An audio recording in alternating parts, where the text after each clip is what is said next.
Hello बच्चों, welcome to second video. First video मैंने final accounts का मीनिंग और फॉर्मेट पर बनाया है। अगर आपने किसी ने वॉच नहीं किया है तो पहले उसे वॉच करिए। अब हम सेकंड वीडियो पर आ रहे हैं। बेटा, फाइनल अकाउंट्स एडजस्टमेंट के साथ बनता है। हमने लास्ट वीडियो में ये पढ़ा था कि फाइनल अकाउंट्स में trading profit and loss balance sheet कैसे बनती है। ओके, ये एडजस्टमेंट कौन कौन से कंसिडर होते हैं, ये कंप्लीट एडजस्टमेंट मैं यहां पर इस वीडियो में आपको एक्सप्लेन करूंगा। ओके, फाइनल अकाउंट किसकी हेल्प से बनता है? रियल लाइफ के अकॉर्डिंग एक ट्रेडर फाइनल अकाउंट किसकी हेल्प से बनाता है? एज ए स्टूडेंट हम बात करें, एक फाइनल अकाउंट का क्वेश्चन हमें सॉल्व करना है, तो फाइनल अकाउंट के क्वेश्चन में हमें क्वेश्चन क्या देता है? तो आप बोलेंगे सर क्वेश्चन एक ट्रायल बैलेंस देता है। वेरी गुड बेटा, बिल्कुल सही है। फाइनल अकाउंट ट्रायल बैलेंस की हेल्प से बनता है। अच्छा, दूसरी बात और क्या होता है? ट्रायल बैलेंस के बाहर कुछ एडजस्टमेंट्स होते हैं। तो फाइनल अकाउंट्स के बेटा दो सोर्सेस हैं, एक ट्रायल बैलेंस है और उसके बाद कुछ एडजस्टमेंट्स हैं। अब एक बेसिक थॉट है, जो ट्रायल बैलेंस के आइटम्स हैं, जो चीजें ट्रायल बैलेंस में लिखी हुई हैं, उनका पूरे फाइनल अकाउंट्स पर सिंगल इफेक्ट होगा। कहीं भी एक, या तो वो ट्रेडिंग में आएगा या प्रॉफिट एंड लॉस में आएगा या बैलेंस शीट में आएगा। ये थंब रूल है बेटा, कभी भी चेंज नहीं होता है। तो ट्रायल बैलेंस की आइटम का फाइनल अकाउंट्स पर सिंगल इफेक्ट होता है। अब ट्रायल बैलेंस के बाहर जो एडजस्टमेंट्स होते हैं वो क्या होते हैं, अब हम उनकी बात कर रहे हैं। बेटा, सपोज करो एक ट्रेडर का फाइनेंशियल ईयर एंड हो रहा है 31 मार्च 25 को। उसने 31 मार्च 25 का जर्नल बना लिया है, जर्नल की हेल्प से लेजर बना लिया है, लेजर क्लोज करके 31 मार्च को ट्रायल बैलेंस बना लिया है। डन। ट्रायल बैलेंस में वो बैलेंसेस हैं जिनकी जर्नल में एंट्री हो चुकी है, जिनका लेजर में इफेक्ट आ चुका है। अब मान लीजिए एक बंदा बिजनेस कर रहा है, उसने 31 मार्च तक अपने एम्प्लॉइज से सर्विसेज ले लिए, और सिंपल लैंग्वेज में बात करें तो उसके बिजनेस में कुछ एम्प्लॉइज हैं, उनसे उसने काम करवा लिया है, लेकिन उन लोगों की सैलरी 31 मार्च को पे नहीं की। अब चूंकि सैलरी 31 मार्च को पे नहीं हुई तो उसकी जर्नल में एंट्री नहीं हुई होगी बेटा, क्योंकि जर्नल में एंट्री हमेशा सैलरी पैड की होती है, सैलरी डेबिट टू कैश। और मैंने कहा इस ट्रेडर ने अपने एम्प्लॉइज को 31 मार्च को सैलरी पे नहीं की, तो सैलरी टू कैश वाली एंट्री नहीं हुई। अब चूंकि जर्नल में एंट्री नहीं हुई तो लेजर में सैलरी अकाउंट में उसका इफेक्ट नहीं आया। अब वो लेजर में सैलरी अकाउंट में इफेक्ट नहीं आया तो ट्रायल बैलेंस में नहीं आया, और ट्रायल बैलेंस में नहीं आया तो प्रॉफिट एंड लॉस में नहीं आएगा। मान लेते हैं पर मंथ सैलरी वो अपने बिजनेस में 10,000 पे करता है, फिक्स अमाउंट है 10,000 पर मंथ। 11 महीने तक की सैलरी पे की, फ्रॉम अप्रैल टू फरवरी 11 महीने की salary, salary debit to cash 11 बार एंट्री हुई, वो सैलरी अकाउंट में 11 बार सैलरी आई। सैलरी का बैलेंस 1,10,000 ट्रायल बैलेंस में गया और ट्रायल बैलेंस से प्रॉफिट एंड लॉस में आया। 12 महीने की सैलरी 10,000 रुपए से 1,20,000 होती है। अब बेटा लास्ट मंथ की सैलरी पे नहीं हुई, इसलिए उसकी जर्नल में एंट्री पास नहीं हुई, उसकी जर्नल एंट्री नहीं हुई तो लेजर में नहीं आया, लेजर से ट्रायल बैलेंस में नहीं आया, ट्रायल बैलेंस से फाइनल अकाउंट में नहीं आएगा। बट अकाउंटिंग फॉलो करता है अक्रूवल कॉन्सेप्ट। अकाउंटेंसी पर एक कॉन्सेप्ट एप्लीकेबल है, अक्रूवल कॉन्सेप्ट। सर ये क्या होता है?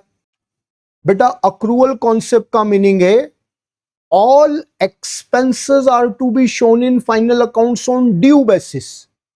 अकाउंटिंग अक्रूवल कॉन्सेप्ट को फॉलो करता है। अक्रूवल कॉन्सेप्ट ये कहता है फाइनल अकाउंट्स में सभी एक्सपेंसेस ड्यू बेसिस रिकॉर्ड होते हैं, नॉट ओनली पेड बेसिस। आपने जो एक्सपेंस पे किए वो तो फाइनल अकाउंट में आएंगे, राइट? करंट ईयर से रिलेटेड होना चाहिए। कोई एक्सपेंस करंट ईयर से रिलेटेड है, ड्यू हो गया बट पेड नहीं हुआ, वो भी फाइनल अकाउंट में आना चाहिए। फिर से एक और बार समझाता हूं मैं।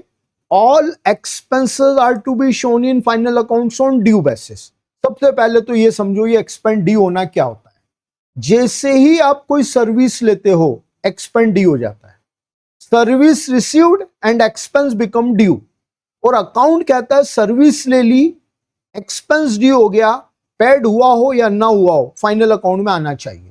अब 11 महीने की सर्विस ली, एक्सपेंस पे कर दिया, तो वो 11 महीने की सैलरी ट्रायल बैलेंस से फाइनल अकाउंट में आ जाएगी।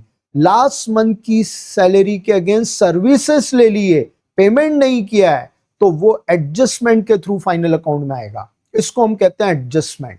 ओके, अब expenses due but not paid, हम इसको क्या टर्म करते हैं बेटा, आपको स्ट्राइक हो रहा होगा, आउटस्टैंडिंग एक्सपेंस। तो ये आउटस्टैंडिंग एक्सपेंस क्या है, एडजस्टमेंट। सेम थॉट इनकम के साथ है। अक्रूवल कॉन्सेप्ट का अगला पार्ट है, all incomes are to be shown in final accounts on earn basis. सारी इनकम फाइनल अकाउंट में अन बेसिस रिकॉर्ड होती है। अन होना मतलब सर्विस सर्विस दे देना। जैसे ही आपने सर्विस दी, इनकम अर्न हो गई। अब इनकम अर्न हो गई मतलब आपके फाइनल अकाउंट में आनी चाहिए, चाहे वो रिसीव हुई हो या नहीं हुई हो। अब अगेन अकाउंट कहता है कि जो इनकम अर्न हो गई, रिसीव नहीं हुई है, वो आपकी एडजस्टमेंट के थ्रू फाइनल अकाउंट में आएंगी। इन्हें कहते हैं एडजस्टमेंट। तो बेटा एडजस्टमेंट कंसीडर जब किए जाएंगे तो फाइनल अकाउंट करेक्ट रिजल्ट बताएगा। अगर एक ट्रेडर सिर्फ ट्रायल बैलेंस की हेल्प से फाइनल अकाउंट बनाए तो final account wrong result produce कर सकता है। लेकिन अगर ट्रायल बैलेंस के साथ वो एडजस्टमेंट भी फाइनल अकाउंट में कंसीडर करे तो उसका फाइनल अकाउंट एक्यूरेट रिजल्ट बताता है। उसका जीपी, उसका एनपी, उसकी बैलेंस शीट टोटल तीनों परफेक्ट आएंगे और वही हमें करना है। अब हम उन्हीं एडजस्टमेंट्स को पढ़ रहे हैं। ओके, कितने एडजस्टमेंट फाइनल अकाउंट्स में होते हैं? फाइनल अकाउंट्स के एडजस्टमेंट की कोई लिमिट नहीं है बेटा, there can be unlimited adjustments. But हमारे लेवल पर मैं ये मानता हूं कि 20 to 25 एडजस्टमेंट्स आप पढ़कर जाते हैं तो मैक्सिमम पॉसिबिलिटी क्वेश्चन के सारे एडजस्टमेंट आपको क्लियर रहे।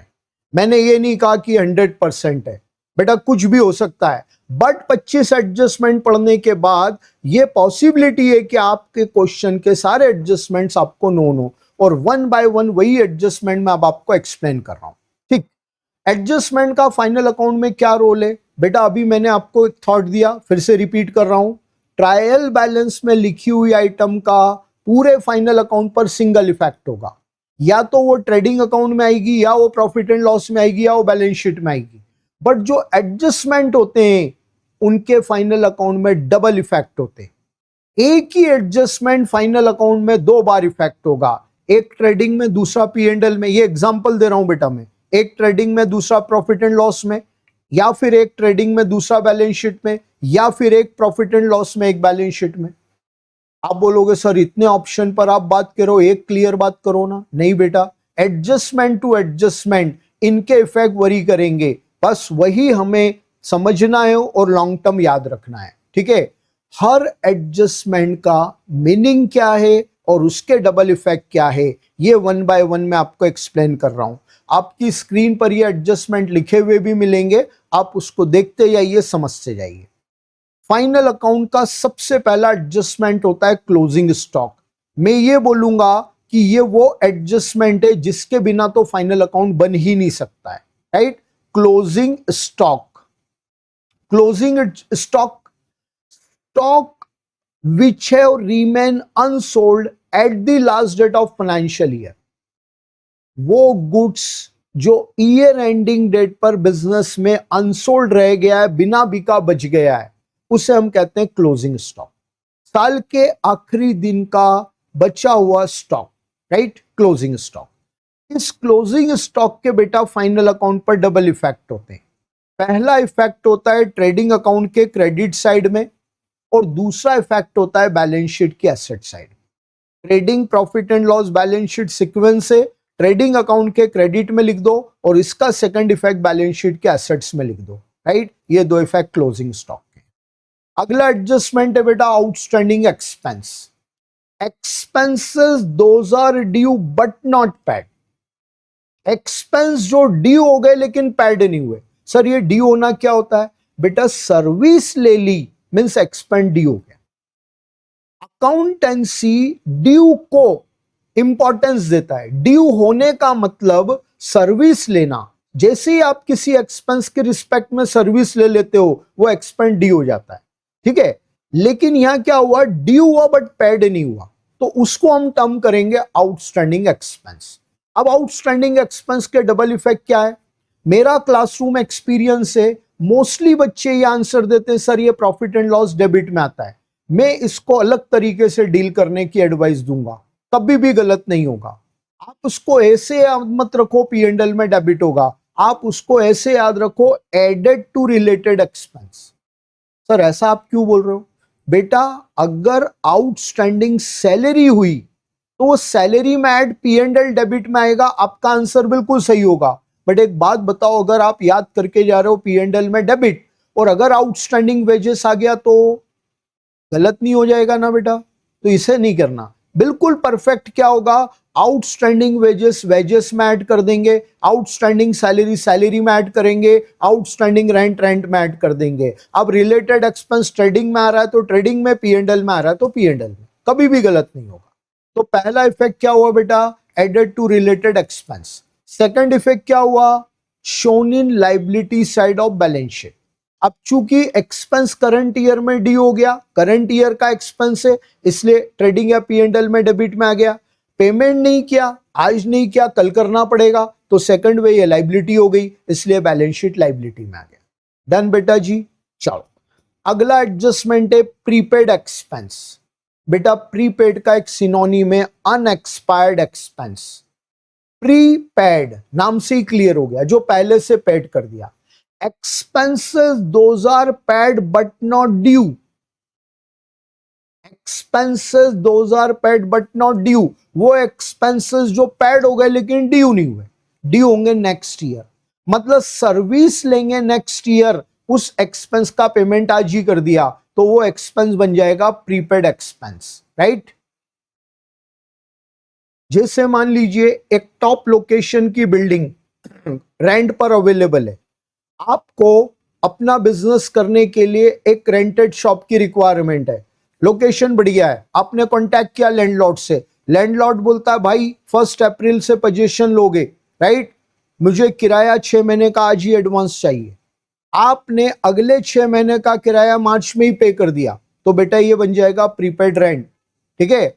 आपका एक्सपेंस ड्यू होगा नेक्स्ट ईयर, पेमेंट अभी हो गया, ये हो गया प्रीपेड।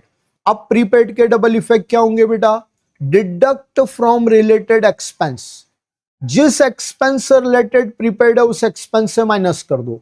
प्रीपेड रेंट है, रेंट से माइनस, प्रीपेड इंश्योरेंस है, इंश्योरेंस से minus. Second effect shown in asset side of balance sheet, balance sheet की असेट साइड में आ जाएगा। चूंकि एक्सपेंस नेक्स्ट ईयर डी होगा, करंट ईयर का नहीं है, इसलिए माइनस करो। असेट्स में इसलिए क्योंकि आप पैसा एडवांस में दे चुके हो, अगले साल बिना कुछ पैसा दिए आपको सर्विस मिल जाएगी, तो एक तरह की एसेट्स होगी। ठीक बेटा, अच्छे से इस बात को माइंड में फिक्स कर लो, आउटस्टैंडिंग और प्रीपेड सिर्फ एक्सपेंस के लिए वर्ड यूज होते हैं, ये वर्ड कभी भी इनकम के लिए यूज नहीं होते। इन दो नेचर की इनकम को दो डिफरेंट नेम अकाउंटिंग ने दिए हैं। अब हम उसी पर आ रहे हैं, accrued income, fourth adjustment. Accrued income, incomes those are earned but not received, incomes those are earned but not received, वो इनकम जो कमा ली है लेकिन मिली नहीं। कमा लेना मतलब सर्विस दे देना, हम सर्विस करंट ईयर में दे चुके हैं लेकिन उसका पैसा नहीं मिला, वो बन जाएगी अक्रूड इनकम। फॉर एग्जाम्पल आपकी अपनी एक ऑनरशिप की बिल्डिंग है, आपने किसी को किराए पर दे दी, टेनेंट ने उस बिल्डिंग को यूज कर लिया है, 31 मार्च तक 3 महीने का रेंट आपको रिसीव नहीं हुआ, टेनेंट ने आपको जनवरी फरवरी मार्च 3 महीने का रेंट पे नहीं किया, 31 मार्च को ये 3 मंथ्स का रेंट अक्रूड रेंट बन जाएगा, इसे बोलते हैं अक्रूड इनकम। कमा ली लेकिन मिली नहीं। अब अक्रूड इनकम के double effect, added to related income, जिस इनकम का अक्रूड है उस इनकम में उसे ऐड कर दो, जैसे अक्रूड रेंट रेंट में ऐड हो जाएगा, अक्रूड इंटरेस्ट इंटरेस्ट में ऐड हो जाएगा, ठीक है, added to related income. Second effect shown in asset side of balance sheet, balance sheet के असेट्स में शो करेंगे। बेटा कमा लिए ना, इसलिए करंट ईयर की इनकम है, इसलिए प्रॉफिट एंड लॉस क्रेडिट में आ गई, करंट ईयर की इनकम बन गई। असेट्स में क्यों आ रही है, सब आपको पैसा लेना है, आज नहीं तो अगले साल पैसा मिलेगा, वो आपकी असेट्स होगी, तो इस वे में ये असेट्स होती है। ओके बेटा, अगला एडजस्टमेंट इसका अपोजिट अनअक्रूड इनकम। अनअक्रूड का एक सिनोनिम है unearned income. Incomes those are received but not earned, means incomes those are received in advance. वे इनकम जो मिल गई है लेकिन कमाई नहीं, अर्न नहीं हुई और मिल गई, इनकम जो एडवांस में मिल गई, सर्विस देंगे नेक्स्ट ईयर, पैसा अभी मिल गया, तो ऐसी इनकम को बोलते हैं हम अनअक्रूड इनकम। अब अनअक्रूड इनकम के double effect, deduct from related income, related income से लेस कर देंगे। Okay sir, shown in liability side of balance sheet, liability में शो करेंगे। सर हमने इनकम में से क्यों घटाया? अरे बेटा करंट ईयर में मिल गई लेकिन कमाएगा तो नेक्स्ट ईयर, अर्न तो नेक्स्ट ईयर होगी, तो ये नेक्स्ट ईयर की इनकम है ना, करंट ईयर के फाइनल अकाउंट में थोड़ा आएगी, इसलिए लेस कर रहे हैं। और लाइबिलिटी में इसलिए कि अगले साल सर्विस देना है, तो सर्विस के फॉर्म में लाइबिलिटी होती है। लाइबिलिटी सिर्फ पैसे की फॉर्म में थोड़ी होती है, सर्विस देना है तो वो भी एक लाइबिलिटी बन गई। तो इस तरीके से दो इफेक्ट होंगे बेटा। इन 5 एडजस्टमेंट्स को फाइनल अकाउंट का बेसिक एडजस्टमेंट माना गया है। जनरली हर क्वेश्चन में एडजस्टमेंट आते हैं, तो इनको अभी हमने पढ़ा। अब मैं जो 2 एडजस्टमेंट पढ़ा रहा हूं ये बहुत ज्यादा यूज नहीं होते, हम पूरा नॉलेज लेंगे, इसलिए मेरी इंटेंशन पूरा पढ़ाने की है, बट मैं आपको इंपॉर्टेंस भी बताते जा रहा हूं। ये बहुत ज्यादा यूज नहीं होते हैं फाइनल अकाउंट में। अगला एडजस्टमेंट है 6 number, interest on capital. Interest given by business to proprietor on his invested capital is interest on capital. Interest given by business, business ने इंटरेस्ट दिया, किसको दिया? टू प्रोप्राइटर, ऑनर को, प्रोप्राइटर को। Type को दिया, क्यों दिया? ऑन हिज इन्वेस्टेड कैपिटल, उसकी इन्वेस्टेड कैपिटल पर। ऑनर ने बिजनेस में कैपिटल इन्वेस्ट किए और बिजनेस उस कैपिटल पर जब ऑनर को इंटरेस्ट देता है तो ये इंटरेस्ट ऑन कैपिटल बन गया। अब बेटा मीनिंग से इफेक्ट समझ लो। Interest given by business, basic accounting का एक थॉट अब सबको मालूम होगा कि हम अकाउंटिंग बिजनेस के लिए करते हैं और जो भी कुछ हमारी थॉट प्रोसेस है बिजनेस बेस्ड होती है। अब बेटा बिजनेस ने इंटरेस्ट दिया, हाँ सर बिजनेस ने इंटरेस्ट दिया, तो बेटा ये बिजनेस के लिए क्या हो गया? एक्सपेंस, इसलिए ये प्रॉफिट एंड लॉस डेबिट में आएगा। और बेटा एक थॉट जो मैंने यहीं पर लिख दिया, IOC never been paid in cash, कभी भी कैश में पे नहीं होता है। बिजनेस जो इंटरेस्ट प्रोप्राइटर को दे रहा है कैश में नहीं देता, वो प्रोप्राइटर की कैपिटल में ऐड कर देता है। तो first effect debited in P&L, second effect added to capital. I hope समझ में आया। चलो, इंटरेस्ट ऑन ड्रॉइंग उल्टा हो जाए। When interest charge by business on proprietors drawing, this is interest on drawing. Business ने प्रोप्राइटर के ड्राइंग पर इंटरेस्ट चार्ज किया, लिया, तो ये इंटरेस्ट ऑन ड्राइंग बन जाता है। अब बेटा बिजनेस ले रहा है, हाँ सर, तो बिजनेस की इनकम हो गई। अब ये बिजनेस की इनकम है तो ये प्रॉफिट एंड लॉस क्रेडिट में चला जाएगा। और सेकंड इफेक्ट ये ड्राइंग में ऐड हो जाएगा। ये ड्राइंग में ऐड हो जाएगा ऐसा बोल दो, या कैपिटल से लेस हो जाएगा ऐसा बोल दो, दोनों चीज सेम है। ओके बेटा, ये इंटरेस्ट ऑन ड्राइंग है। हमेशा के लिए अकाउंटिंग का थॉट क्लियर करो, ये पार्टनरशिप में भी यूज होगा। कोई भी बिजनेस हो, प्रोप्राइटरशिप हो या पार्टनरशिप हो, इंटरेस्ट ऑन कैपिटल एक्सपेंस से, इंटरेस्ट ऑन ड्राइंग इनकम है। बिजनेस के पॉइंट ऑफ व्यू से, कभी भी प्रोप्राइटर के पॉइंट ऑफ व्यू से नहीं सोचना है। ओके बेटा, चलो 8th नंबर एडजस्टमेंट, ये भी बहुत रेगुलर यूज होगा क्वेश्चंस में। Depreciation, decreasing in value of fixed assets due to wear and tear, called depreciation. किसी फिक्स एसेट्स के यूज में आने की वजह से उसकी वैल्यू में जो रिडक्शन आता है, उसके मूल्य में जो कमी आती है, उस रिडक्शन को अकाउंट ने टर्म किया है depreciation. Decreasing in value of fix assets. आप यहां पर एक बात क्लेम कर सकते हैं, सर डेप्रिसिएशन चैप्टर में टेंजिबल फिक्स एसेट्स आता है, वो थोड़ी सी क्लैरिटी लेकर चलता है। आप फाइनल अकाउंट चैप्टर पढ़ रहे हैं तो आपको बिल्डिंग मशीन फर्नीचर भी पर भी डेप्रिसिएशन वर्ड यूज करेगा वो, और पेटेंट पर भी डेप्रिसिएशन वर्ड यूज करेगा। ये थोड़ी सी फाइनल अकाउंट्स में क्वेश्चन लिबर्टी ले लेता है। मैं आपको क्लियर कर दूं, ये डेप्रिसिएशन चैप्टर का थॉट है कि टेंजिबल एसेट्स पर टर्म यूज होती है डेप्रिसिएशन, और इंटेंजिबल एसेट्स के लिए टर्म यूज होती है अमोर्टाइजेशन। ये बिल्कुल एग्जैक्टली अकाउंटेंसी ने डिफरेंशिएट किया है, लेकिन दोनों का मतलब होता है रिडक्शन इन वैल्यू। मतलब डेप्रिसिएशन भी रिडक्शन इन वैल्यू है, अमोर्टाइजेशन भी रिडक्शन इन वैल्यू है। तो फाइनल अकाउंट्स तक आते आते क्वेश्चन रिलैक्स हो जाता है, लिबर्टी ले लेता है। वो बिल्डिंग मशीन फर्नीचर के साथ भी डेप्रिशिएशन वर्ड यूज करेगा, वो पेटेंट के साथ भी डेप्रिशिएशन वर्ड यूज करेगा। इसलिए मैंने सारी फिक्स एसेट्स को एक साथ कवर कर लिया है। ठीक है, अब बेटा ये क्या कहता है मीनिंग, एसेट्स के यूज में आने की वजह से उसकी वैल्यू में रिडक्शन आया, वो डेप्रिसिएशन है। तो अब यहां पर पहला इफेक्ट यहीं से नोन हो गया, एसेट्स की वैल्यू रिड्यूस हो रही है। बेटा आपके बिजनेस की एसेट्स की वैल्यू रिड्यूस हो गई तो आपके बिजनेस के लिए क्या हो गया, सर ये तो लॉस हो गया। हाँ बेटा, ये लॉस हो गया तो ये पहले प्रॉफिट एंड लॉस डेबिट में आ जाएगा। ओके, अब एसेट्स की वैल्यू कम हो गई तो कम करके दिखाओ। अरे आप फाइनल अकाउंट किसके लिए बना रहे हो? एक ऑनर के पॉइंट ऑफ व्यू से मैं पूछ रहा हूं, एक ऑनर बिजनेस ऑनर है, वो फाइनल अकाउंट बनाता है, किसके लिए बना रहा है? अपने लिए बना रहा है। आप अपनी कॉपीज को उस तरीके से बनाते हैं कि चीजें आपको समझ में आ जाए। यह हर स्टूडेंट का अपनी पढ़ने की एक टेक्निक है।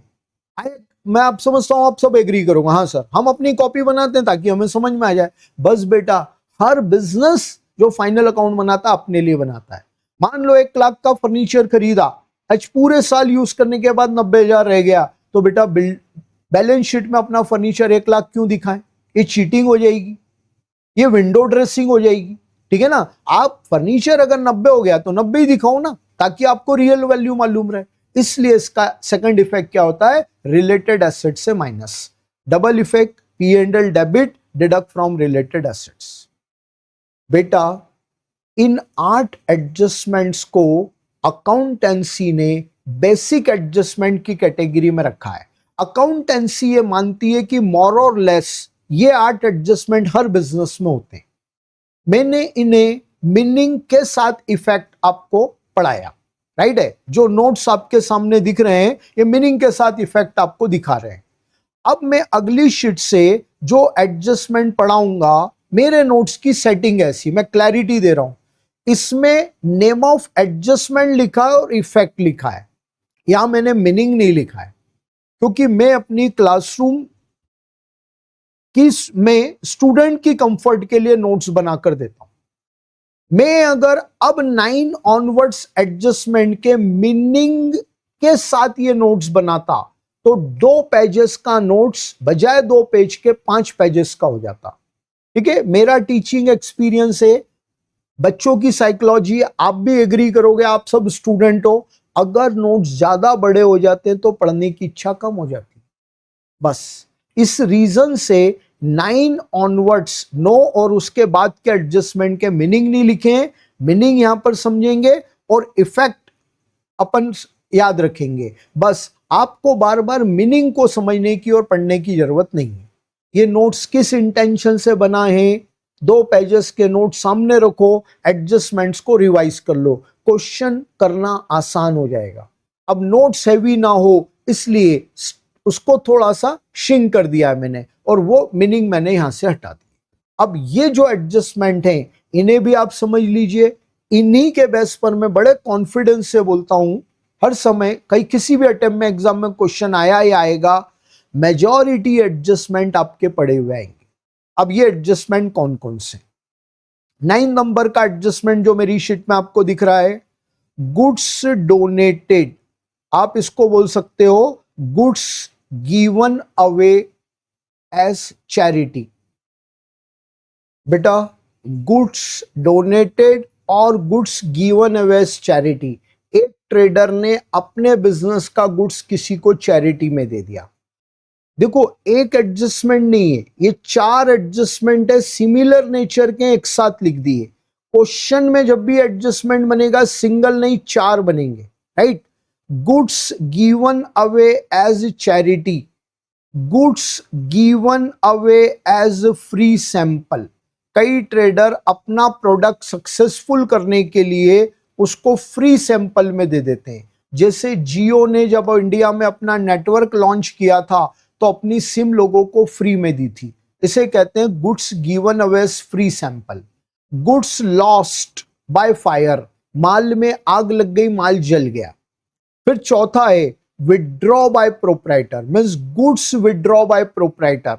जिस वस्तु का बिजनेस ट्रेडर कर रहा है, जो माल वो अपनी दुकान में बेचता है, उस माल की उसके घर में भी जरूरत है, तो वो गुड्स वो अपने घर में यूज करने के लिए ले जाता है, तो गुड्स विड्रॉन बाय प्रोप्राइटर। बेटा 4 कंडीशन में बिजनेस से गुड्स जा रहा है। अकाउंटेंसी का यहां प्रिंसिपल है कि इन चारों केसेस में बिजनेस से जो गुड्स जाता है वो परचेस प्राइस पर जाता है, राइट।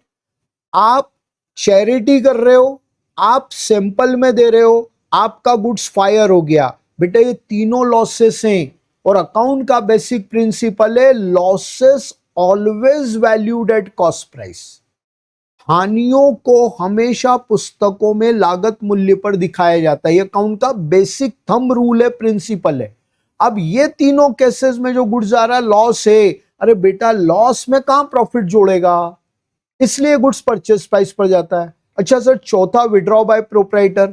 बेटा एक प्रोप्राइटर अपनी दुकान से अपने घर में माल ले जा रहा है, दुकान भी प्रोप्राइटर की, घर भी प्रोप्राइटर का, वो अपने आप से थोड़ी प्रॉफिट लेगा। हाँ सर, तो इस कंडीशन में भी गुड्स परचेस प्राइस पर जाएगा। अब चारों केसेस में गुड्स परचेस प्राइस पर जा रहा है, तो चारों में सबसे पहला इफेक्ट देंगे all deduct from purchases. Goods charity में दे दिया, गुड्स सैंपल में दिया, फायर हो गया, विड्रॉ बाय प्रोप्राइटर है। पहला इफेक्ट जो ट्रेडिंग के डेबिट साइड में परचेस लिखते हैं उसमें से माइनस कर देंगे, क्योंकि गुड्स परचेस प्राइस पर गया इसलिए परचेस से लेस हो जाएगा। ओके बेटा, अब इसमें पहला पॉइंट नंबर 1 2 3 लिखा है ना। 1 मतलब डोनेटेड, 2 मतलब सैंपल, और 3rd मतलब लॉस बाय फायर। ये तीनों बिजनेस के लॉसेस हैं और ये तीनों प्रॉफिट एंड लॉस डेबिट में चले जाएंगे। ओके सर, सेकंड इफेक्ट है ये। लेकिन चौथा लॉस नहीं है, चौथा ड्रॉइंग है, कैपिटल से लेस हो। अब मैं आपको इसको सेपरेट करके समझाता हूं। गुड्स डोनेटेड, परचेस से less, profit and loss debit, ठीक है। Goods given away sample, deduct from purchases, P and L debit. Okay, loss by fire again deduct from purchase, debited in P and L. Okay, चौथा withdraw by proprietor, deduct from purchase and deduct from capital. Okay, चारों adjustment हमारे at a glance clear हो गए। चलिए 10th adjustment है goods purchase but not recorded in purchase book. एक goods trader ने purchase किया, बाय डिफॉल्ट वो परचेस बुक में लिखना भूल गया।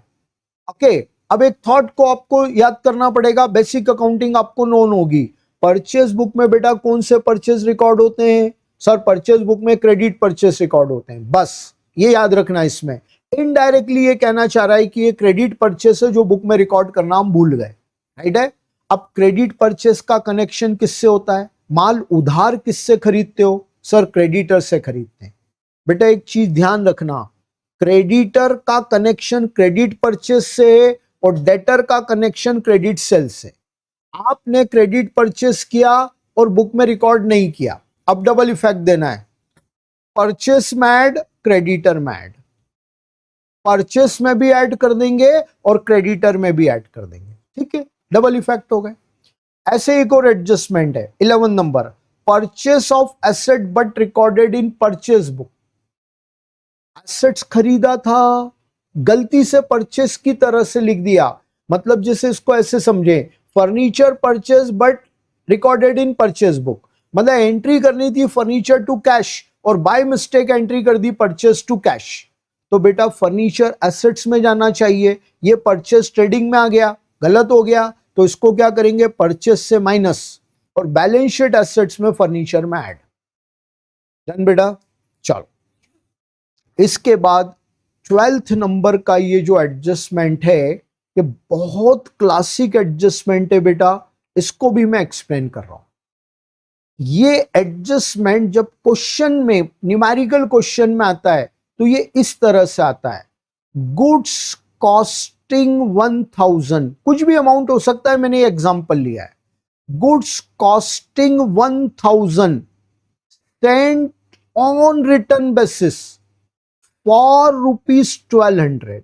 दो अमाउंट हमेशा इस एडजस्टमेंट के साथ मेंशन होंगे।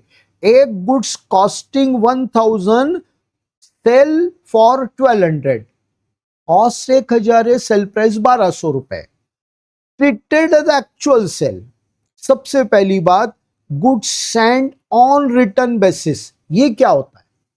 दो वर्ड या सिनोनिम है, ये पूरी अकाउंटेंसी में टर्म यूज होती है। Goods sent on return basis या goods sent on approval basis.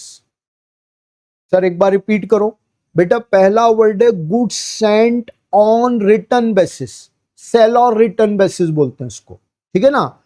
Sale और रिटर्न बेसिस, ठीक है। और दूसरा वर्ड क्या है? गुड्स सेंट ऑन सेल और रिटर्न बेसिस, और दूसरा है अप्रूवल बेसिस। ये दोनों वर्ड में से कोई भी एक क्वेश्चन में यूज होता है। क्या मीनिंग हुआ इसका? एक ट्रेडर गुड्स सोल्ड करता है अपने कस्टमर्स को। एक कस्टमर आता है, ट्रेडर से गुड्स की डिमांड करता है। वो कस्टमर ट्रेडर के सामने उसी समय कंडीशन रख देता है। क्या कंडीशन रखता है? मैं ये गुड्स को ले जाऊंगा, यूज करूंगा, अगर ये गुड्स पसंद आ गया तो मैं रख लूंगा, और नहीं पसंद आया तो मैं आपको लौटा दूंगा। ये आपको रिटर्न लेने में ऑब्जेक्शन नहीं करना, ये मेरी शर्त है। उसने ट्रेडर के सामने कंडीशन रखी, ट्रेडर ने उस कंडीशन को एक्सेप्ट कर लिया। मतलब ट्रेडर ने कस्टमर की इस कंडीशन को मान लिया कि भाई ये तू गुड्स ले जा, बस यूज कर लेना, पसंद आए तो रख लेना, नहीं तो लौटा देना। लेकिन विद इन 1 वीक ट्रेडर अपने सामने एक टाइम लिमिट रख देता है, कस्टमर के सामने एक टाइम लिमिट रख देता है। ओनली विद इन 7 डेज, 7 दिन के अंदर अंदर कर लेना। कस्टमर बोलता ओके। अब क्या हुआ? ये गुड्स ट्रेडर ने कस्टमर को दे दिया, ठीक। मान लीजिए ये हुआ 28 मार्च को, 28 मार्च को ऐसा हुआ, ओके। अब यहां पर आता है अकाउंटिंग प्रिंसिपल। क्या अकाउंटिंग प्रिंसिपल बेटा जी? ये है कि अगर कोई ट्रेडर कस्टमर को सेल और return basis goods sent on approval basis goods देता है, तो ट्रेडर अपनी बुक में सेल की एंट्री तब तक नहीं करेगा जब तक कस्टमर अप्रूवल ना दे दे। मेरे एग्जांपल में 28 मार्च को अगर ये ट्रांजैक्शन हुआ है तो एज पर प्रिंसिपल 28 मार्च को कोई एंट्री नहीं होगी। कस्टमर अप्रूवल देने आएगा 4 अप्रैल को, ये एंट्री आप 4 अप्रैल को करना। ये रूल है बेटा, ये प्रिंसिपल है। अब ट्रेडर ने क्या गलती कर दी? 28 मार्च को 1000 रुपीज कॉस्ट का गुड्स 1200 रुपीज में सेल किया। 1000 कॉस्ट थी, सेल किया 1200 में, और उसको एक्चुअल सेल लिख दिया। ये मिस्टेक हो गई। एज पर प्रिंसिपल जिसको सेल नहीं लिखना था उसको ट्रेडर ने सेल लिख दिया। अब ये इसके इफेक्ट देना है बेटा। ये एक ऐसा एडजस्टमेंट है जिसके 2 और 2 4 इफेक्ट होंगे। ध्यान से समझिएगा, ये अकाउंट का ऐसा एक्सेप्शनल एडजस्टमेंट है जिसके 4 इफेक्ट हो रहे हैं। सर कैसे 4 इफेक्ट होंगे? बेटा फिर से देखें, जिस ट्रांजैक्शन को प्रिंसिपली सेल नहीं मानना था उसको ट्रेडर ने सेल लिख दिया।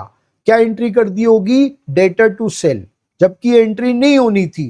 तो अब हम क्या करेंगे? जो डेटर डेबिट हो गया मतलब बढ़ गया, उसको कम कर देंगे।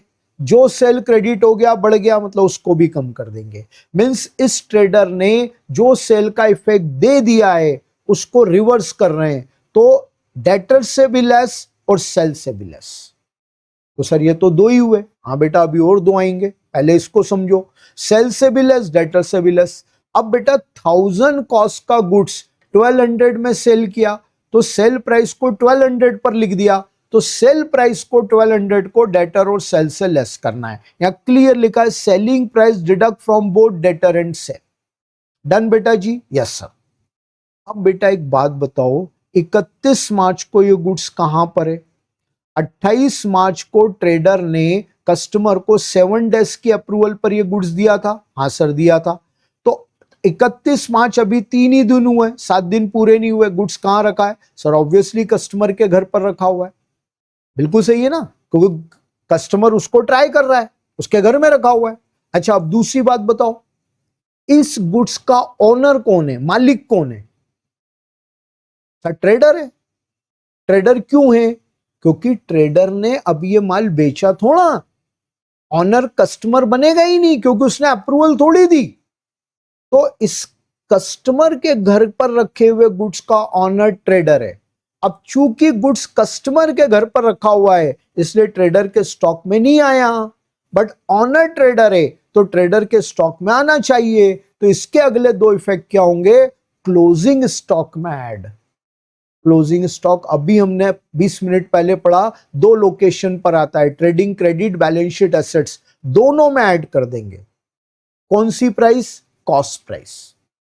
कॉस्ट प्राइस से क्लोजिंग स्टॉक को बढ़ा देंगे ट्रेडिंग क्रेडिट में, बैलेंस शीट एसेट्स में, राइट है। और सेल प्राइस को डिडक्ट कर देंगे सेल और डेटर से। देख लो बेटा, 2 और 2 4 इफेक्ट हो गए। बहुत क्लास एडजस्टमेंट है। क्वेश्चन में अगर आता है तो आपकी ये थिंकिंग आपके एडजस्टमेंट को पूरी तरह करेक्ट कर देगी। डन बेटा जी, ओके। अब अगला एडजस्टमेंट है बी आर डिसऑनर्ड। एक बी आर हमें मिला था, जब ड्यू डेट पर, मैच्योरिटी डेट पर उसको प्रेजेंट किया तो वो बी आर डिसऑनर हो गया। अब इसके डबल इफेक्ट क्या दे देंगे? Deduct from B R. B R dishonour हो गया तो बी आर से कम कर दो, डिडक्ट फ्रॉम बी आर। और बी आर डेटर से मिलता है, बिल्स ऑफ एक्सचेंज आपको नोन होगा, इसको डेटर में ऐड कर देंगे। Deduct from B R and added to debtor. ठीक है बेटा, चलो। ये वाला जो एडजस्टमेंट है ना बेटा जी, ये बहुत ध्यान से पढ़ना। Discounted B R. अब क्वेश्चन में एडजस्टमेंट कैसे होता है? B R which was discounted for 500। थोड़ी सी लैंग्वेज को स्ट्रेस दो। B R which was discounted for ₹500, मतलब ये पास्ट की इवेंट है, पहले की घटना है, हो चुका है ऐसा। और अंडरस्टूड कर ले, बिल डिस्काउंटेड हो चुका है मतलब उसका इफेक्ट भी आ गया। ठीक है। Will mature in next year. पूरा एडजस्टमेंट कैसे बनेगा? B R which was discounted for 500 will mature in next year. एक बी आर हमने 500 रुपए में पास्ट में डिस्काउंटिंग करवाया था, पास्ट में डिस्काउंटिंग करवाया था, ये नॉन मान लो कि उसका इफेक्ट बुक में आ चुका है और ये मैच्योर होगा नेक्स्ट ईयर। तो बेटा आज तो कुछ भी नहीं है, एक इवेंट पास्ट में हो चुकी है और अगली इवेंट फ्यूचर में होगी, प्रेजेंट से इसका कोई लेना देना नहीं है, राइट है। इस एडजस्टमेंट का पूरे फाइनल अकाउंट पर कोई इफेक्ट नहीं होगा, ट्रेडिंग प्रॉफिट एंड लॉस और बैलेंस शीट। सर ऐसा भी होता है क्या? यस बेटा, इसका इफेक्ट नहीं होगा। लेकिन अगर आपने इसको बिना कुछ लिखे, बिना इफेक्ट दिए छोड़ दिया तो इसका मार्क भी कट जाएगा। सर बड़ी अजीब सी बात कर रहे हो आप, अभी तो आपने बोला इसका कोई इफेक्ट नहीं होगा, तो मैं कहीं क्यों लिखूंगा?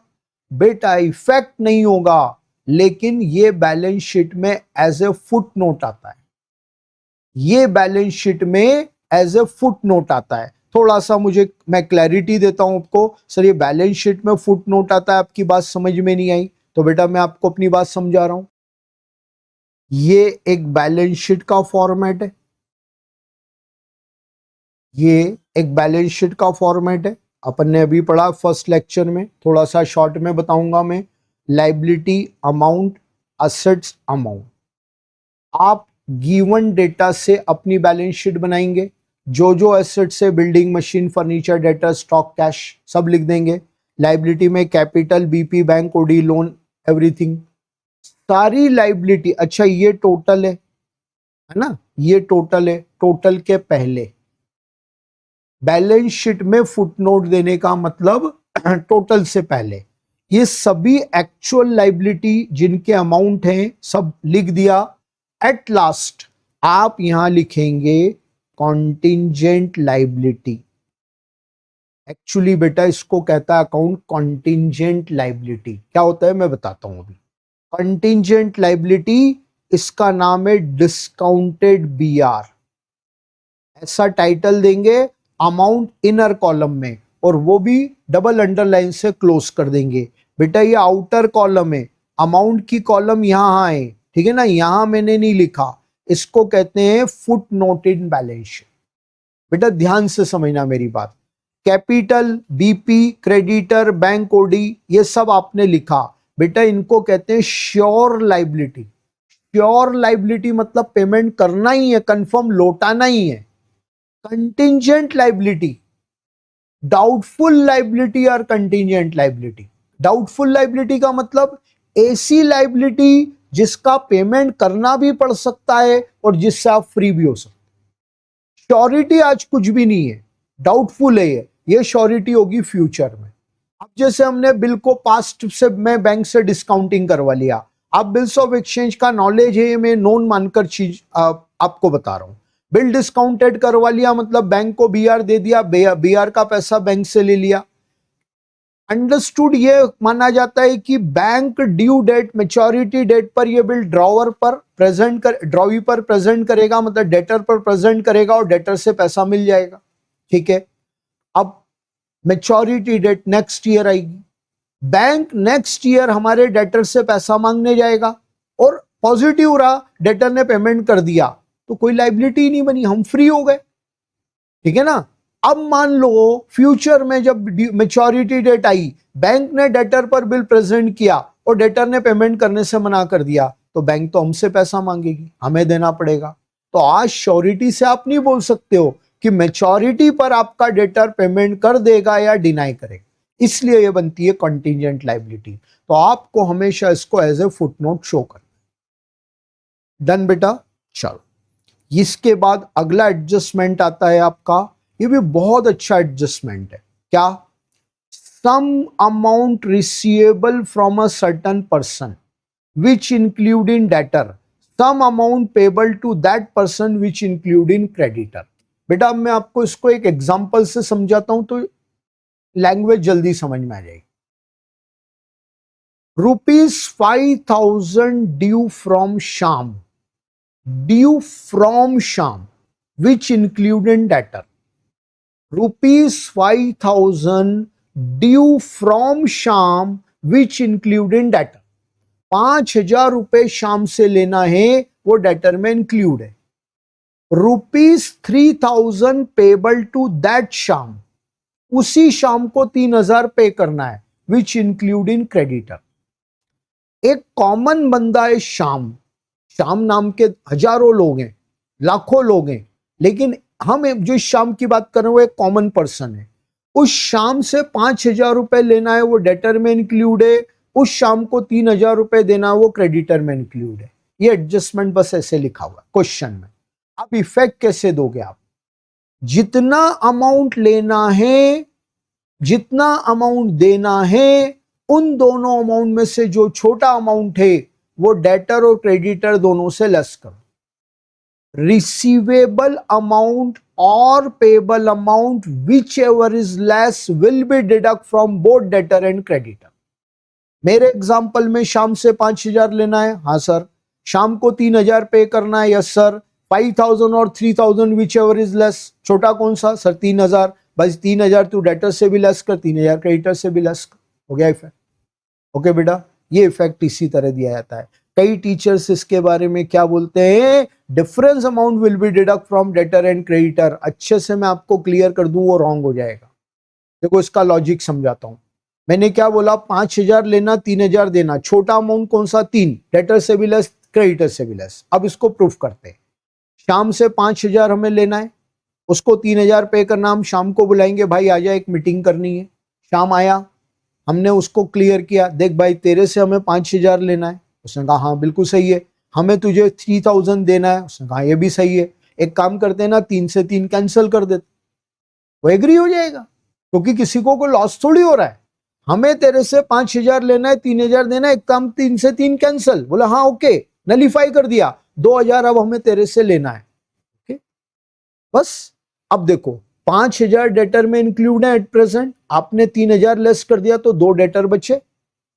हाँ 3,000 क्रेडिटर में इंक्लूड है, 3 ही लेस कर दिया तो क्रेडिटर 0 हो गए ना। तो आपको 2,000 ही शाम से लेना, वो 2,000 डेटर में आ गए। इसलिए जो छोटी अमाउंट होती है उसका इफेक्ट देते हैं, डिफरेंस का इफेक्ट कभी नहीं देते। ओके बेटा, आई होप ये समझ में आया होगा आपको। अब नेक्स्ट एडजस्टमेंट हम पढ़ेंगे रिसीव्ड चेक डिसऑनर्ड। चेक मिला, बैंक में डिपॉजिट किया, डिसऑनर हो गया। अब पहली बात, चेक किससे मिलता है? डेटर से। जब तक क्वेश्चन अदरवाइज कुछ नहीं कहता है तो अंडरस्टूड है चेक डेटर से मिला। अब वो चेक बैंक में डिपॉजिट किया तो हमने बैंक को बढ़ा दिया और डेटर को कम कर दिया।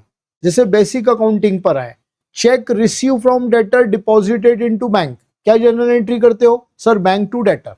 ओके, आज वही चेक डिसऑनर हो जाएगा तो इसको रिवर्स मार देते हैं, डेटर टू बैंक। मतलब इसके डबल इफेक्ट क्या होंगे? बैंक से लेस, डेटर में ऐड। अच्छा, दोनों को कनेक्ट करो। अभी हमने ऊपर 13 नंबर एडजस्टमेंट पढ़ा था, बी आर डिसऑनर, और ये पढ़ रहे हैं चेक डिसऑनर। दोनों को एक साथ ऐसे समझो, B R dishonour B R से लेस, चेक डिसऑनर बैंक से लेस, और दोनों डेटर में ऐड। डन बेटा जी। चलो नेक्स्ट एडजस्टमेंट है goods of some value destroyed by fire partially claim accepted by insurance company. अब ये एडजस्टमेंट क्वेश्चन में कैसे बनेगा? ये एडजस्टमेंट क्वेश्चन में बनेगा goods costing 10,000 destroyed by fire, insurance company accepted claim ₹6,000 only. 10,000 रुपए का माल आग से जल गया, इंश्योरेंस कंपनी ने 6,000 का क्लेम एक्सेप्ट किया। डन। 3 इफेक्ट होते हैं इसके। पहला इफेक्ट, 10,000 का गुड डिस्ट्रॉय हुआ। अभी अपन ने ऊपर पढ़ा था ये गुड्स परचेस प्राइस पर जाता है, तो इसे इसका पहला effect deduct from purchases, purchase से लेस कर देंगे। अब 6,000 का क्लेम एक्सेप्ट हुआ। एक्सेप्ट हुआ मतलब इंश्योरेंस कंपनी आपको ये कमिट कर रही है कि हम आपको क्लेम देंगे, अभी दिया नहीं है, तो बेटा जी 6,000 बैलेंस शीट एसेट्स में आएगा इंश्योरेंस कंपनी के नाम से।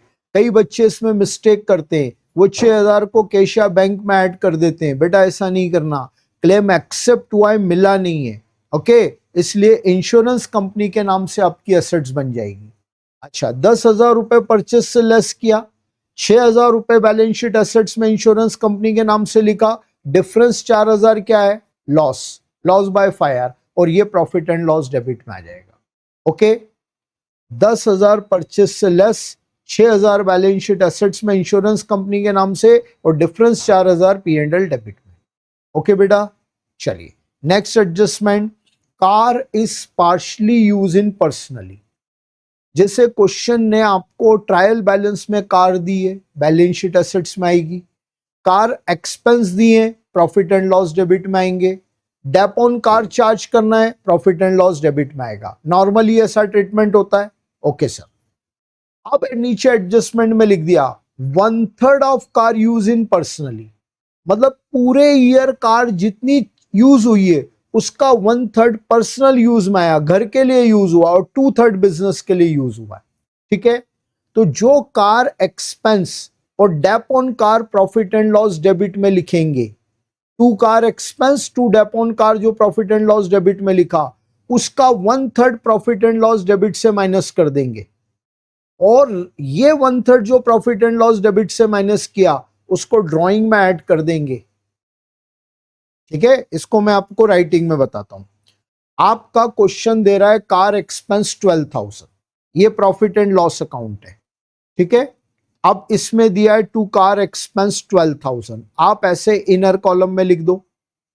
ठीक, अब 1/3 कार पर्सनल यूज में आई है, तो 12,000 का 1/3 होता है 4,000, वो यहां से माइनस किया और 8,000 बाहर आ गया। ऐसी सपोर्ट डेप ऑन कार है 30,000, तो डेप ऑन कार 30,000 हम इनर कॉलम में लिखेंगे। ये 1/3 हो गया 10,000, ये यहां से माइनस किया और ये 20,000 बाहर हो गया। ओके, ये इसका एक इफेक्ट हुआ। अब ये जो 1/3 4,000 और 10,000 प्रॉफिट एंड लॉस डेबिट से माइनस किया है, इसको हम ड्राइंग में ऐड कर देंगे। ड्राइंग में ऐड कर देंगे मतलब कैपिटल से माइनस कर देंगे। ओके बेटा, ये इसका इफेक्ट है। चलिए next adjustment, proportionate part of advertisement is to be written off in this year। Advertisement क्या है? एक्सपेंस है। कहां जाता है? प्रॉफिट एंड लॉस में, पूरा फुल अमाउंट। अगर मान लो आपका क्वेश्चन एक एडजस्टमेंट दे रहा है, क्या 1/10 of advertisement is to be return off in this year, और सपोज ट्रायल बैलेंस में एडवर्टीजमेंट है 1 लाख, तो 1 लाख का 10,000 ये प्रॉफिट एंड लॉस डेबिट में लिख देंगे, और जो रिमेनिंग 90,000 है वो बैलेंस शीट एसेट्स में चला जाएगा। Return of part debited in P and L, जितना पार्ट राइट ऑफ करना है वो पी एंड एल में आ गया। जैसे 1/10 राइट ऑफ करना है तो 1/10 ऑफ 1,10,000 ये पी एंड एल डेबिट में आ गया। रिमेनिंग 90,000 बैलेंस शीट एसेट्स में चला गया। ओके बेटा, चलो लास्ट एडजस्टमेंट है शीट का, managers to be get a commission on net profit after charging such commission. अब क्वेश्चन में एडजस्टमेंट कैसे आएगा? Manager gets 10% commission on NP after charging such commission, मतलब मैनेजर को उसका कमीशन, मैनेजर का कमीशन डिडक्ट करने के बाद वाले एनपी पर 10% कमीशन देना है। ओके बेटा, कभी भी ये ध्यान रखना, कभी भी क्वेश्चन में net profit after manager commission मालूम नहीं हो सकता है। कोई टेक्निक नहीं है जो एनपी आफ्टर मैनेजर कमीशन बता दे, नेवर। ठीक, आपको मालूम होगा NP before charging commission. Sir ये NP after commission, NP before commission क्या होता है, हमें समझ नहीं आया। बेटा ऐसा एनपी जिसमें से कमीशन डिडक्ट हो चुका है उसको एनपी आफ्टर कमीशन बोलेंगे। ऐसा एनपी जिसमें से कमीशन डिडक्ट नहीं हुआ है उसको एनपी बिफोर कमीशन बोलेंगे। बेटा जब कमीशन बाद में आएगा तो पहले डिडक्ट कैसे हो सकता है? इम्पॉसिबल। इसलिए मैंने क्या बोला, एनपी आफ्टर डिडक्टिंग कमीशन कभी नहीं मालूम होगा, एनपी बिफोर डिडक्टिंग कमीशन मालूम होगा। तो हमें एक फॉर्मूला लगाना है। क्या फॉर्मूला है वो? एनपी बिफोर चार्जिंग कमीशन, वो एनपी जिसमें से अभी कमीशन चार्ज नहीं हुआ है, NP before charging commission into rate upon 100 plus rate. आप पहले ट्रेडिंग बनाकर जीपी निकाल लेंगे, पूरा प्रॉफिट एंड लॉस बना देंगे, क्रेडिट डेबिट की सारी आइटम लिख देंगे, सिर्फ एक पॉइंट पेंडिंग है मैनेजर कमीशन, वो आपको मालूम नहीं है, उसको छोड़ दो और आप क्रेडिट माइनस डेबिट कर दो, तो वो जो अमाउंट आएगा वो होगा एनपी बिफोर चार्जिंग कमीशन। और अब फॉर्मूला में पुट कर दो this NP before charging commission into rate upon 100 plus rate, ये मैनेजर कमीशन का अमाउंट आ गया। राइट, अब इस मैनेजर कमीशन के डबल इफेक्ट देंगे। पहला इफेक्ट आएगा प्रॉफिट एंड लॉस डेबिट में और दूसरा इफेक्ट आएगा बैलेंस शीट लायबिलिटी। मैनेजर को कमीशन देना है, मतलब दिया नहीं है, तो पहली बात मैनेजर कमीशन बिजनेस का एक्सपेंस है, प्रॉफिट एंड लॉस डेबिट में आएगा, और यही देना है मींस लायबिलिटी बन गया, तो ये लायबिलिटी में चला जाएगा। ओके बेटा, as an expense P and L debit में लिखेंगे और बैलेंस शीट लायबिलिटी में लिखेंगे। ये है आपका एडजस्टमेंट। ओके, अब नेक्स्ट एडजस्टमेंट जो मैं आपको राइटिंग में बताऊंगा और सबसे क्लास एडजस्टमेंट है, इसलिए लास्ट में पढ़ाता हूं मैं, हर क्वेश्चन में यूज होता है, जनरली हर स्टूडेंट को कंफ्यूजन है। मेरी पूरी कोशिश है कि इसकी एक्सप्लेनेशन के बाद आपका वो कंफ्यूजन खत्म हो जाए। अब वो एडजस्टमेंट हम पढ़ेंगे बैड डेब्ट एंड बीडीआर।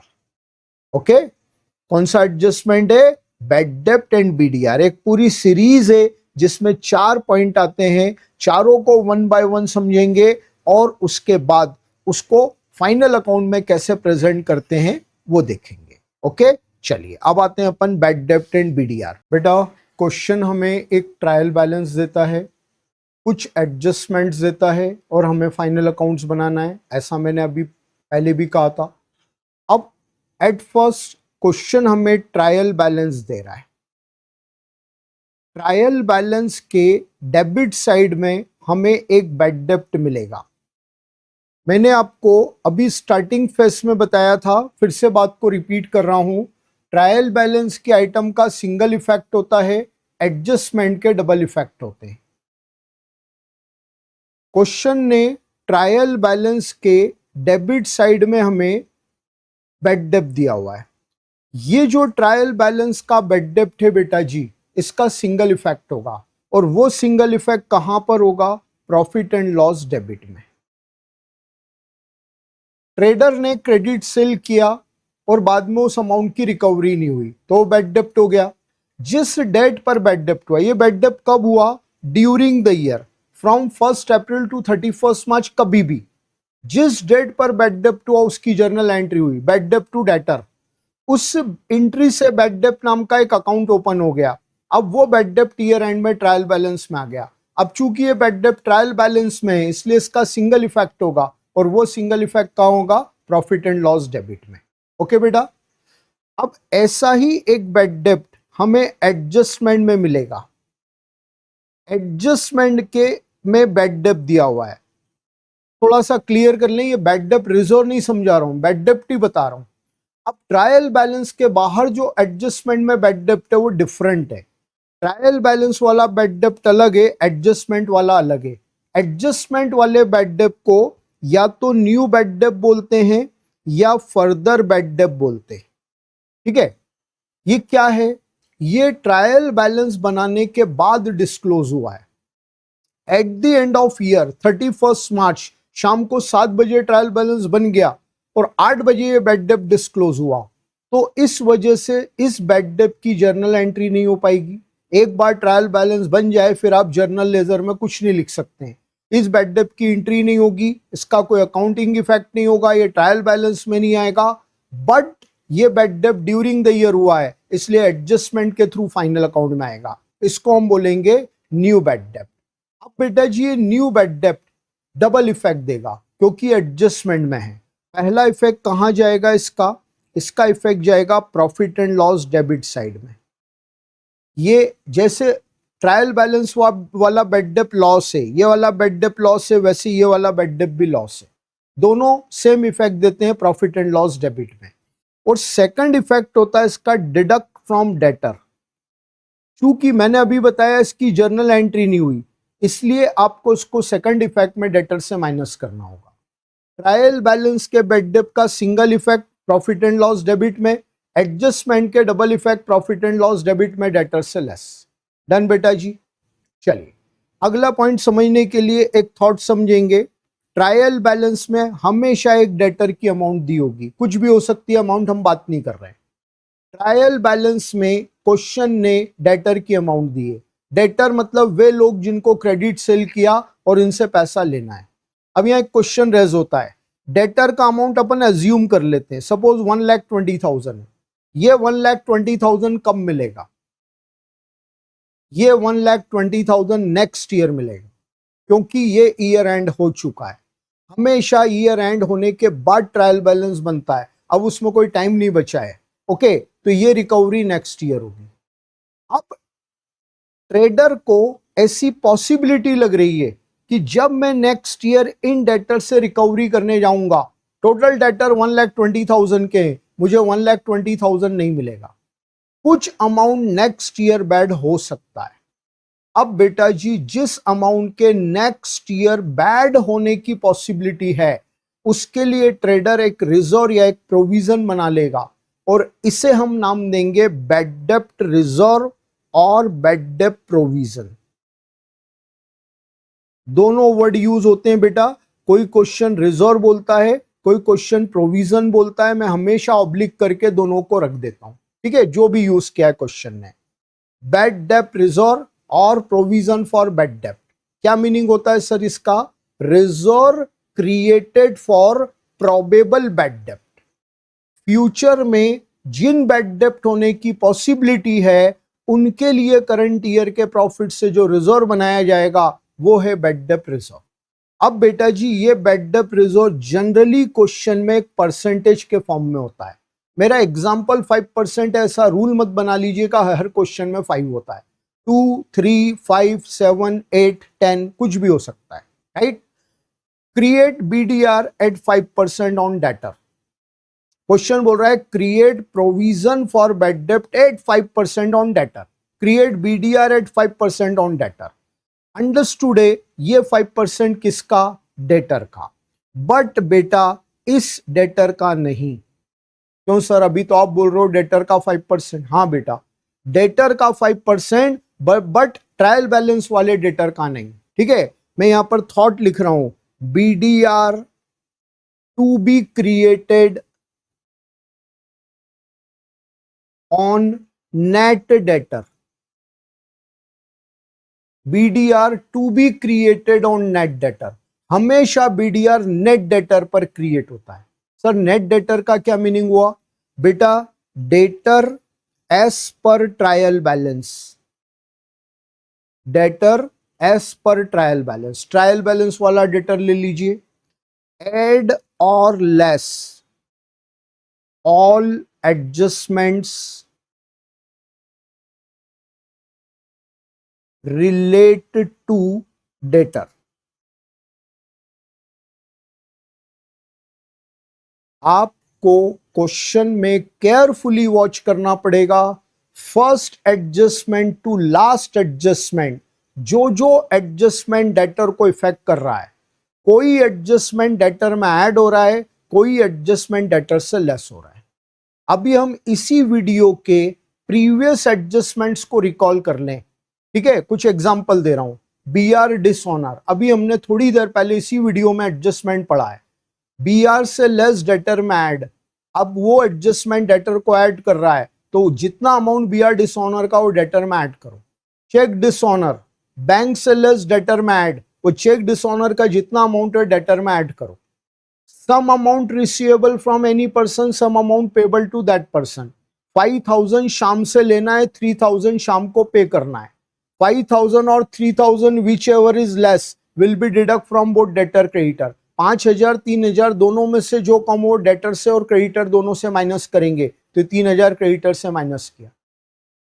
समझ में आ रहा है? Sale on approval, sale on approval debtor से माइनस होगा। मतलब आपके क्वेश्चन ने जो भी एडजस्टमेंट डेटर्स के रिगार्डिंग दिया है उसका इफेक्ट डेटर पर दो, और अब जो डेटर आया है उसे हम कहते हैं नेट डेटर, वो होता है हमारा नेट डेटर। तो नेट डेटर कैलकुलेट करेंगे हमेशा अकॉर्डिंग टू क्वेश्चन, जो भी अमाउंट आ रहा है, और उसका 5% कैलकुलेट कर लेंगे। ये आ गया BDR का अमाउंट। बेटा जी ये BDR अभी इस समय बन रहा है, इसलिए हमेशा इसको टर्म करेंगे न्यू BDR। आज की जो चीज है वो न्यू है, कल की जो चीज थी यस्टरडे की वो ओल्ड है। बस ऐसी ये BDR इंस्टेंट अभी बना रहे हैं, इसलिए हमेशा इसको हम टर्म करेंगे न्यू BDR। अब ये न्यू BDR का अमाउंट आ गया, इफेक्ट देना है, double effect, profit and loss debit में और डिडक्ट फ्रॉम डेटर। मैंने न्यू बैड डेट, मेरी लैंग्वेज को ध्यान से देखिए स्क्रीन पर, मैंने न्यू बैड डेट लिखा, मैंने न्यू BDR लिखा, और दोनों के नीचे ये जो इफेक्ट है कॉमन है।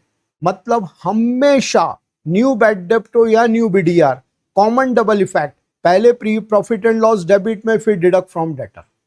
ओके बेटा जी, ये इसका पॉइंट है। मैं बहुत ज्यादा कॉन्सेप्चुअल नहीं बता रहा हूं, क्लास में मैं इसका लॉजिक के साथ बताता हूं। सर ये BDR बनाना सही तो है, हाँ बेटा प्रूडेंस कॉन्सेप्ट के अकॉर्डिंग ये क्रिएट करना बिल्कुल परफेक्ट है, लेकिन अब इतनी डिटेल में अपनी बात नहीं हो पाएगी, ऑलरेडी वीडियो लंबा हो रहा है। चलिए लास्ट एक पॉइंट और बचता है, जैसे अभी BDR बनाया, ठीक है ना, जैसे मैं क्वेश्चन क्लास में एक फिक्स पूछता हूं, बताओ ये BDR कब के लिए बना?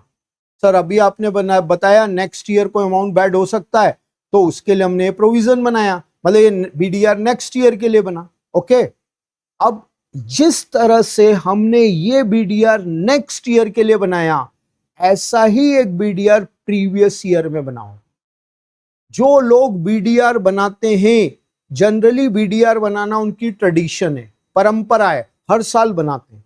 तो जैसे ही BDR अभी बन रहा है, ऐसे लास्ट ईयर भी बना होगा, हो सकता है सर। अच्छा बताओ ये लास्ट ईयर जो BDR बना होगा कब के लिए बना होगा? करंट ईयर के लिए। तो लास्ट ईयर जो BDR बनाया वो करंट ईयर के लिए बनाया, तो वो BDR हमेशा ट्रायल बैलेंस के क्रेडिट साइड में मिलेगा। ट्रायल बैलेंस के क्रेडिट साइड में जब भी बैड डेट रिजर्व दिखे, प्रोविजन फॉर बैड डेट दिखे, अंडरस्टूड कर लेना ये लास्ट ईयर का है, ये ओल्ड BDR है। इसे हमेशा मैं बोलूंगा ओल्ड। क्वेश्चन ओल्ड नहीं लिख कर देगा, अपनी लैंग्वेज है, ताकि अपने को क्लैरिटी रहे। ओल्ड BDR प्रीवियस ईयर का BDR जो करंट ईयर के लिए बना, तो करंट ईयर में ब्रॉड फॉरवर्ड होकर आ जाता है। ओके बेटा, अब चूंकि ये ट्रायल बैलेंस के आइटम है तो इसका सिंगल इफेक्ट होगा, और वो सिंगल इफेक्ट कहां पर होगा? प्रॉफिट एंड लॉस क्रेडिट में। अगेन बेटा ज्यादा लॉजिक पर मैं नहीं जा पाऊंगा, लैक ऑफ टाइम, ठीक है। इसको पी एंड एल क्रेडिट में लिखेंगे। अब कुछ बच्चों का क्या इफेक्ट है, सर हमने इसको पी एंड एल डेबिट में से लेस किया, कोई गलत नहीं है, लेकिन मैं इसको प्रेफर क्यों नहीं करता हूं उसका रीजन मैं बता रहा हूं। देख लीजिए, एट ए ग्लांस चारों पॉइंट आपके सामने हैं। सबसे पहले एक ट्रायल बैलेंस में बैड डेब्ट दिया हुआ है, प्रॉफिट एंड लॉस डेबिट में आ जाएगा। एडजस्टमेंट में न्यू बैड डेब्ट दिया हुआ है, प्रॉफिट एंड लॉस डेबिट में डेटर से माइनस हो जाएगा। एडजस्टमेंट में बीडीआर क्रिएट करना है, हमेशा बीडीआर क्रिएशन नेट डेटर पर होगी। नेट डेटर का 5%, न्यू बीडीआर का अमाउंट आ गया, effect double effect P and L debit में डेटर से लेस। और ऐसी एक बीडीआर ट्रायल बैलेंस में दिया means old BDR P and L credit. Done बेटा जी, ठीक है। ये आप मतलब एक एडवाइस है मेरी यूट्यूब से, आप इसकी स्क्रीनशॉट ले लीजिए, नोट्स ऑटोमेटिक आपकी स्क्रीन पर आ जाएगा, आप चाहें तो कॉपी में लिख लें। ओके, ये एक पूरा पार्ट है। अब मैं इसको एट ए ग्लांस प्रेजेंट करता हूं जब हम क्वेश्चन सॉल्व करेंगे, फाइनल अकाउंट बनाएंगे। प्रॉफिट एंड लॉस अकाउंट, ऐसा प्रॉफिट एंड लॉस का टाइटल नहीं देते हैं, बट ये पी एंड एल में आता है इसलिए मैं ऐसा लिख रहा हूं, पी एंड एल अकाउंट। सबसे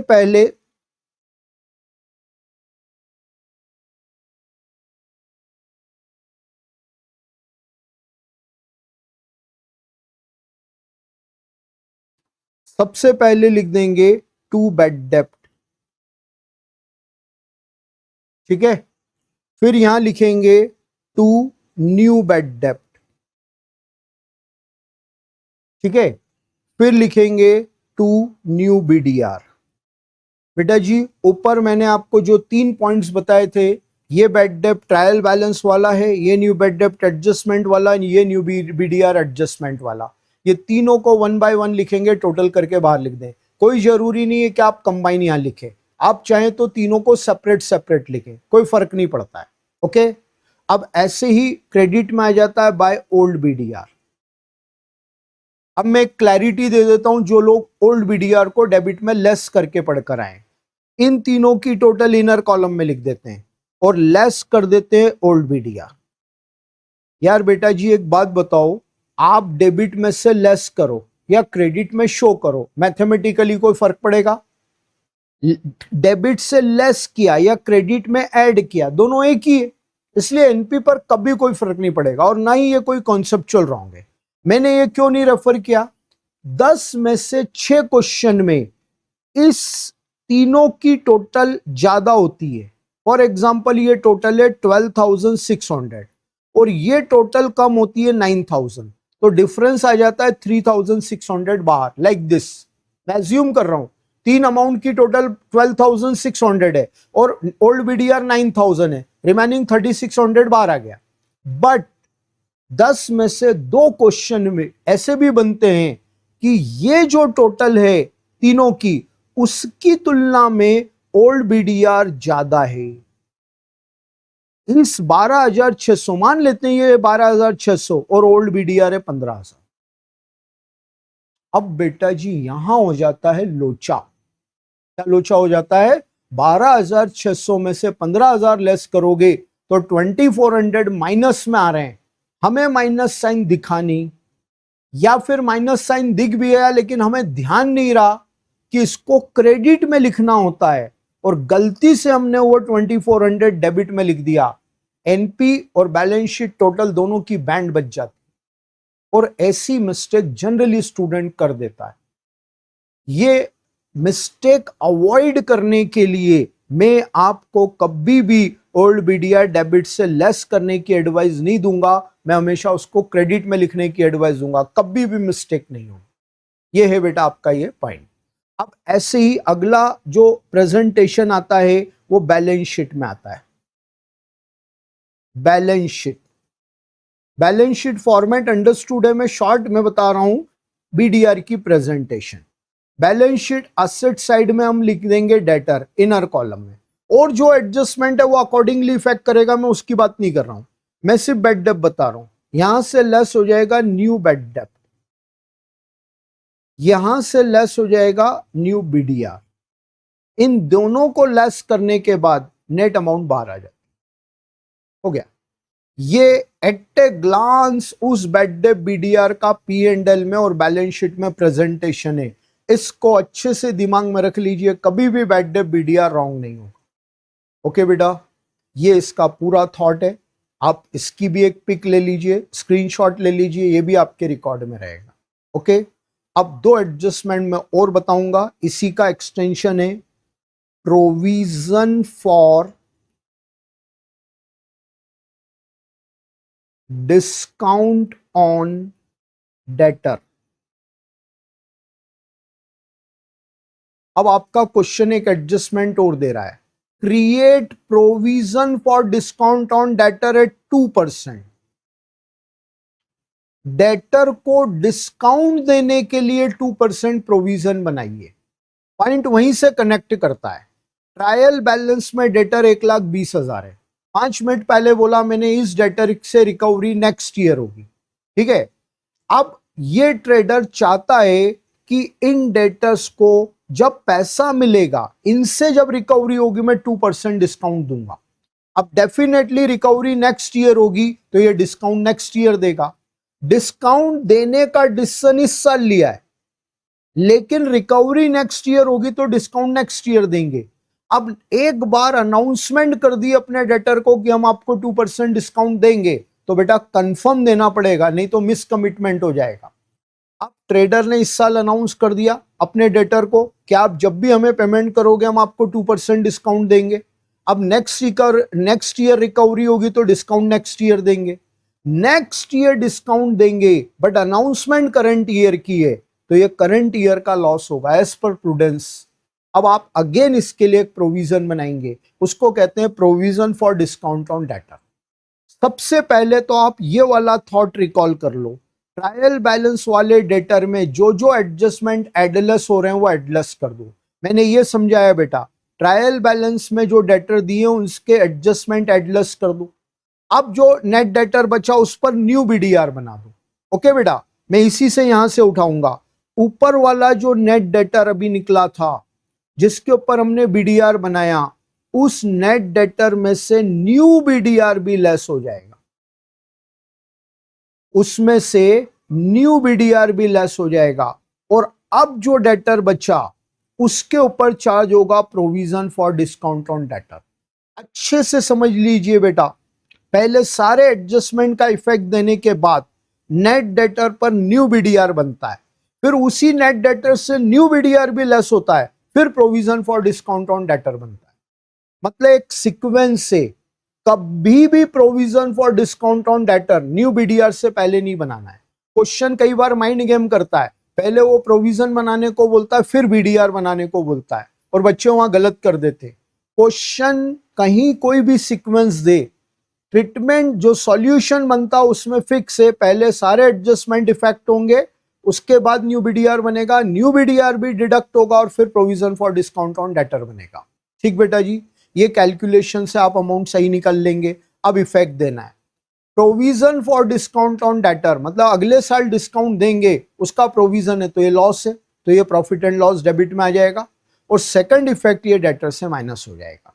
डबल इफेक्ट इसके क्या हो गए, P&L डेबिट और डिडक्ट फ्रॉम डेटर, ये इसके डबल इफेक्ट होते हैं।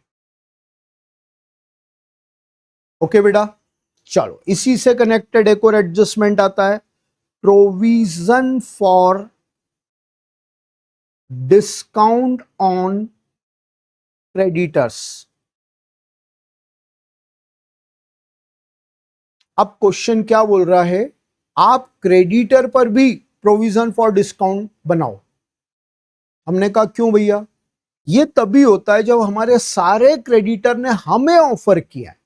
मान लो इस ट्रेडर की बात कर रहे हैं, इस ट्रेडर के ट्रायल बैलेंस में क्रेडिटर है, मान लेते हैं ट्रायल बैलेंस में क्रेडिटर है 90,000, मींस इसको ओवरऑल क्रेडिटर को 90,000 का पेमेंट करना है।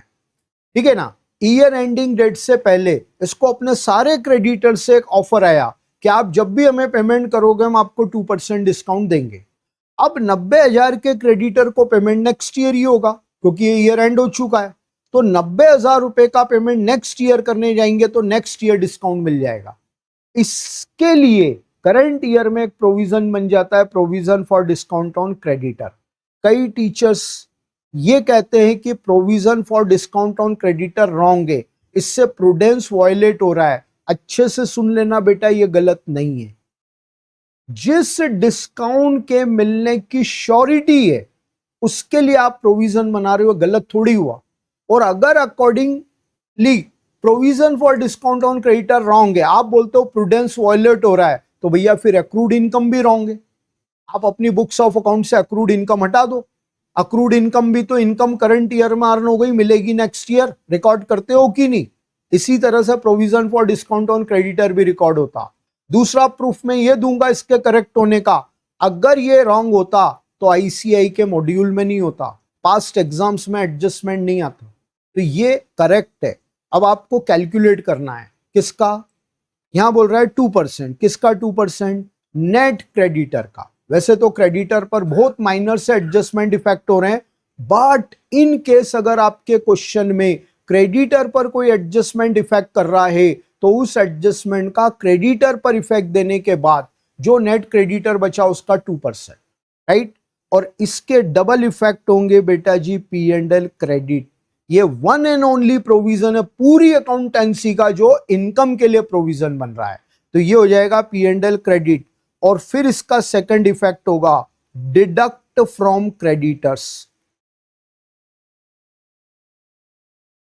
Deduct from creditors.